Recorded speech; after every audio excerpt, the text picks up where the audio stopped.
Hi hello welcome to my YouTube channel. இன்றைக்கி நம்ம சேனலில் என்ன பார்க்க போகிறோன்னா Indian and Italian fusion dish ஒன்று பண்ண போகிறேன். ஒரு புதுசான டிஷ்ஷு. அது எப்படி இருக்குன்னு நான் பண்ணி காமிக்க போகிறேன். அது நீங்கள் பார்க்கலாம் வீடியோவில். அந்த டிஷ்ஷோட பேர் என்னென்னா மேக்ரோனி பட்டர் மசாலா. வாங்க வீடியோக்குள்ளே போயிடலாம். தேவையான இன்க்ரீடியன்ஸ்லாம் பார்த்துடலாம். ஃபஸ்ட்டு வந்து தக்காளி. நான் ஒரு 10 நம்பர் தக்காளி எடுத்துருக்கேன். அப்புறம் வந்து வெங்காயம், அதுக்கப்புறம் வந்து இஞ்சி, பூண்டு, அப்புறம் முக்கியமான இன்க்ரீடியன்ஸ் வந்து கேஷ்நட். கேஷ்நட் போட்டால் தான் வந்து உங்களுக்கு அந்த க்ரீமினஸ் டெக்ஸ்டர் கிடைக்கும். நான் கேஷ்நட் போட்டிருக்கேன். கொஞ்சோண்டு பட்டை, கொஞ்சோண்டு வந்து ஏலக்காய், கசூரி மெத்தி, அப்புறம் எண்ணெய் இருக்குது, அப்புறம் சில்லி பவுடரு, அப்புறம் இஞ்சி பூண்டு விழுது. இதுதான் மேக்ரோனி பாஸ்தா. ஸோ இந்த பாஸ்தாவுக்கு பாயில் பண்ணி தான் நான் தண்ணி வச்சுருக்கேன். நான் இந்த பாஸ்தா பாயில் பண்ணிட்டு அதை தண்ணியை செப்பரேட் எடுத்து வச்சுக்கணும். இதெல்லாம் நம்ம என்ன பண்ண போகிறோம்னா, இதெல்லாம் ஃபஸ்ட் நம்ம வேக விட போகிறோம். தண்ணியில் வேக விட்டுட்டதுக்கப்புறம் அதுக்கப்புறம் ஒரு மணி நேரம் வேகணும். ஒரு மணி நேரம் 1.5 மணி நேரம் வெந்ததுக்கப்புறம் அதை ஸ்ட்ரெயின் பண்ணிவிட்டு அதை நம்ம ஃபைனாக பேஸ்ட்டாக அரைக்க போகிறோம். ஸோ இது எப்படி வேக வைக்கிறதுன்னு நான் காமிக்கிறேன். இப்போ வாங்க. ஃபஸ்ட்டு வந்து தண்ணி ஊற்றிக்கலாம். தேவையான அளவு தண்ணி. இந்த தண்ணியில் வந்து நம்ம என்ன பண்ண போகிறோம்னா ஒரு இன்க்ரீடியன்ஸை ஆட் பண்ண போகிறோம். இது வந்து பட்டை, ஏலக்காய் ஆட் பண்ணுறோம். இப்போ வந்து வெங்காயம். இது நான் வந்து ஆக்சுவலாக நான் ஒரு 10 பேருக்கு பண்ணுறேன். ஸோ அதனால் உங்களுக்கு குவான்டிட்டி அதிகமாக இருக்குது. இப்போ நீங்கள் வீட்டுக்கு பண்ணுறீங்க, 4 பேருக்கு 5 பேருக்கு பண்ணுறீங்கன்னா இதில் நீங்கள் எவ்வளோ கம்மியாக பண்ணிக்கலாம். நீங்கள் வந்து கேஷ்நட், வந்து மெயின் இன்க்ரீடியன்ட் டொமேட்டோ. இது வந்து நீங்கள் பன்னீர் பட்டர் மசாலா சாப்பிட்ருக்கீங்களா? அது பன்னீர் பட்டர் மசாலா தான். அது பன்னீர் பட்டர் மசாலோட கிரேவி தான் இது. நான் இது வந்து ஒரு புது விதமாக நான் பாஸ்தாவில் பண்ண போகிறேன். ஓகே, இப்போ தண்ணி கொதிச்சிருச்சு. இப்போ நம்ம வந்து பாஸ்தா பிளான் பண்ணுறோம்.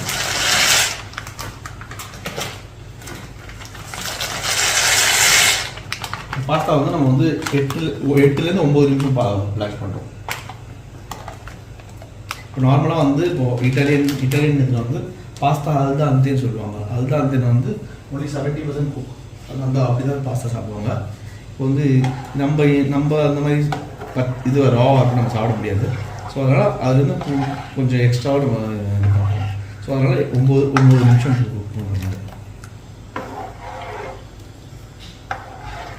நான் டைமர் வச்சுட்டேன். நான் டைமர் வச்சுட்டு 9 நிமிஷம். ஸோ பாஸ்தா குக் ஆகிடுச்சு, ரெடி ஆகிடுச்சு. இப்போ நம்ம இதை வந்து ஸ்ட்ரெயின் பண்ண போகிறோம். நம்ம இதை இப்போ ஸ்ட்ரெயின் பண்ணியாச்சு. ஸ்ட்ரெயின் பண்ணோன்னா லைட்டாக நான் எண்ணெய் ஊற்றிருக்கேன். நான் எண்ணெய் ஊற்றினா அது லைட்டாக எண்ணெய் ஊற்றிட்டு லைட்டாக கிளறி விட்டுட்டேன். கிளறுனா அது வந்து ஒட்டாமல் இருக்கும். அது இல்லைன்னா அது ஃபுல்லாக எல்லாமே ஒன்றுக்கு ஒட்டுக்கும். இப்போ கஷ்டமாகிடும். எடுக்கும்போது எல்லாம் பிஞ்சு வந்துடும். உங்களுக்கு ஃபுல்லாக இந்த மேக்ரோனி பாஸ்தாவோட ஷேப்பே வராது உங்களுக்கு கரெக்டாக. ஸோ அதனால் நான் எண்ணெய் போட்டிருக்கேன். இதை வந்து நம்ம கிரேவி ரெடியானோன்னா கிரேவியில் மிக்ஸ் பண்ணி ஃபைனலாக ஃபினிஷ் பண்ணிடலாம். இப்போ இது வந்து ஆயிடுச்சு. 1 மணி நேரம் ஆகிடுச்சு. இது ஸோ 1 மணி நேரத்துக்கு மேலேயே ஆகிடுச்சு. இப்போ நம்ம இப்போ என்ன பண்ண போகிறோம்னா, இதை வந்து நம்ம ஸ்ட்ரெயின் பண்ணிவிட்டு இதை வந்து நம்ம ஃபைனாக பேஸ்ட்டாக அரைக்க போகிறோம். நம்ம இப்போ பேஸ்ட்டாக அரைச்சிட்டு அதுக்கப்புறம் நான் எப்படி பண்ணுன்றதை நான் காமிக்கிறேன். இது இப்போ நம்ம வந்து இது வந்து வடிச்சிட்டு இப்படி எடுத்துகிட்டு இதில் அரைக்க போகிறோம். அது மீதி இருக்கிற தண்ணியை வந்து இதை தூக்கி போட வேண்டாம். தண்ணியை வந்து நம்ம கிரேவி குக் ஆகும்போது நம்ம அதில் ஆட் பண்ணிக்கலாம். ஏன்னா தண்ணியில் தான் ஃபுல்லாக எல்லா ஃப்ளேவர்ஸும் அந்த தண்ணியில் தான் இருக்கும். அந்த ஃப்ளேவரை மிஸ் பண்ணக்கூடாது. ஸோ அதனால் அந்த தண்ணியும் வேணும். தண்ணியை தூக்கி போட வேண்டாம். இது ஃபைனாக பேஸ்ட்டாக அரைக்க போகிறோம். நம்ம இப்போது என்ன பண்ண போகிறோம்னா, ஃபஸ்ட்டு ஆயில் ஆட் பண்ணிக்கணும். பேனில் ஆயில் ஆட் பண்ணிவிட்டு இஞ்சி பூண்டு விழுது, சில்லி பவுடர் ஆட் பண்ணுறோம். உங்களுக்கு காரம் எவ்வளோ தேவையோ ஒரு ஆட் பண்ணிக்கோங்க. எனக்குமே அது நம்ம இது பக்கோட ஆட் பண்ணிக்கோங்க. கிரேவியில் வந்து காரம் எவ்வளோ தேவையோ அதை ஆட் பண்ணிக்கோங்க.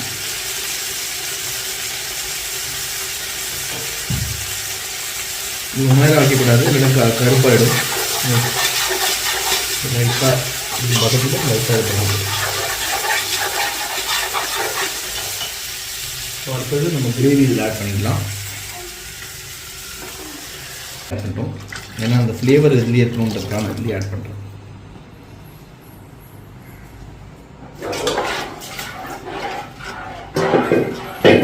சால்ட் ஆட் பண்ணியிருக்கேன். நமக்கு தேவையான அளவு சால்ட்டு. இப்போ வந்து நான் அதில் தேன் ஆட் பண்ணுறேன். இல்லை தேன் எதுக்கு ஆட் பண்ணுறேன்னா, அந்த தக்காளியில் இருக்கிற புளிப்புத்தன்மையை வந்து கம்மி பண்ணணும்.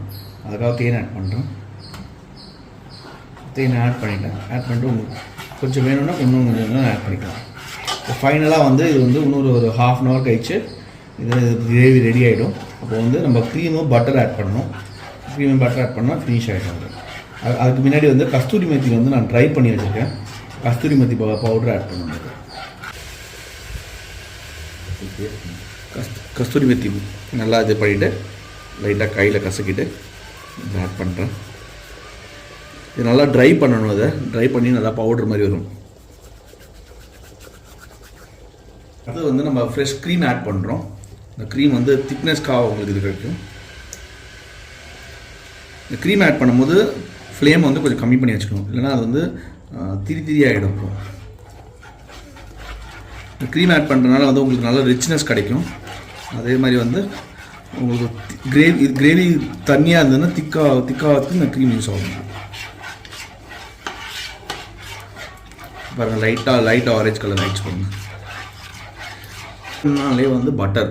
ஸோ இந்த கிரேவி வந்து பட்டரால் செய்கிற கிரேவி தான் அது. இது வந்து கேஷ்நட், டொமேட்டோ, ஆனியன் கிரேவி தான் அது. ப்ளஸ் இது வந்து பட்டர் ஆட் பண்ணணும் இதில். ஸோ இது வந்து ரொம்ப ரிச்சான கிரேவி. இது வந்து பன்னீர் பட்டர் மசாலா பண்ணுறாங்களா அதே கிரேவி தான் அது. ஸோ நான் இப்போ பட்டர் ஆட் பண்ணுறேன். பட்டரை நான் க்யூப்ஸாக கட் பண்ணிவிட்டு அதை ஆட் பண்ணிடுறேன். ஸோ பாயில் பண்ணி வச்சுருந்த பாஸ்தா இருக்குல்ல, பாஸ்தா அப்படியே இதில் ஆட் பண்ணிடலாம் கிரேவியில்.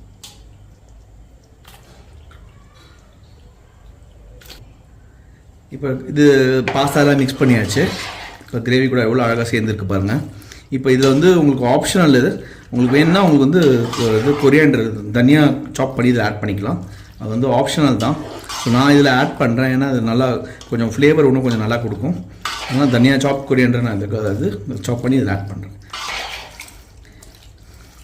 ஸோ இது வந்து ரொம்ப ஹெல்த்தியானது, ரொம்ப டிஃப்ரெண்ட்டானதும் கூட. குழந்தைங்களுக்குலாம் வந்து ஸ்கூல் முடிச்சுட்டு வீட்டுக்கு வந்தோன்னா ஸ்நாக்ஸ் மாதிரியும் இது கொஞ்சமாக பண்ணி கொடுக்கலாம். இது வந்து சீஸ் வேணுனாலும் ஆட் பண்ணலாம். ஆனால் இது சீஸ் ஆட் பண்ணால் இந்த கிரேவி கூட சரியாக வராது. ஏன்னா ஆல்ரெடி இதில் பட்டர் இருக்குது, க்ரீம் இருக்குது. சீஸ் போட்டோன்னா இன்னும் ரொம்ப ஹெவி ஆகிடும். ஸோ அதனால் நான் இதில் சீஸ் ஆட் பண்ணலை. இதில் ஒயிட் சாஸ் பாஸ்தானா நீங்கள் சீஸ் ஆட் பண்ணலாம். அவ்வளோதான், இது ரெடி ஆகிடுச்சு.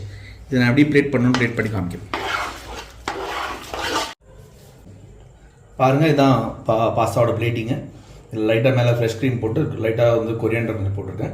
ஏன்னா வந்து இது இந்தியன் கிரேவின்றனால இந்த மாதிரி செஞ்சுருக்கேன். பாருங்கள், வீட்டில் செஞ்சு பாருங்கள், ட்ரை பண்ணிவிட்டு கமெண்ட் செக்ஷனில் கமெண்ட் பண்ணுங்கள் டேஸ்ட் எப்படி இருக்குன்னு. ஏதாவது டவுட்ஸ் இருந்ததுன்னா கமெண்ட் செக்ஷனில் எனக்கு கேளுங்க, நான் உங்களுக்கு இது பண்ணுறேன். நான் எப்படி செஞ்சேன்றது அந்த வீடியோவில் பார்த்துருப்பீங்க. இது ஒரு புது விதமான ட்ரை. இது நீங்களும் செஞ்சு பாருங்கள், குழந்தைங்களுக்குலாம் ரொம்ப பிடிக்கும். ட்ரை பண்ணிவிட்டு உங்களோட ஃபீட்பேக் வந்து கமெண்ட் செக்ஷனில் கமெண்ட் பண்ணுங்கள், ஷேர் பண்ணுங்கள், சப்ஸ்கிரைப் பண்ணுங்கள். தேங்க்யூ ஃபார் வாட்சிங்.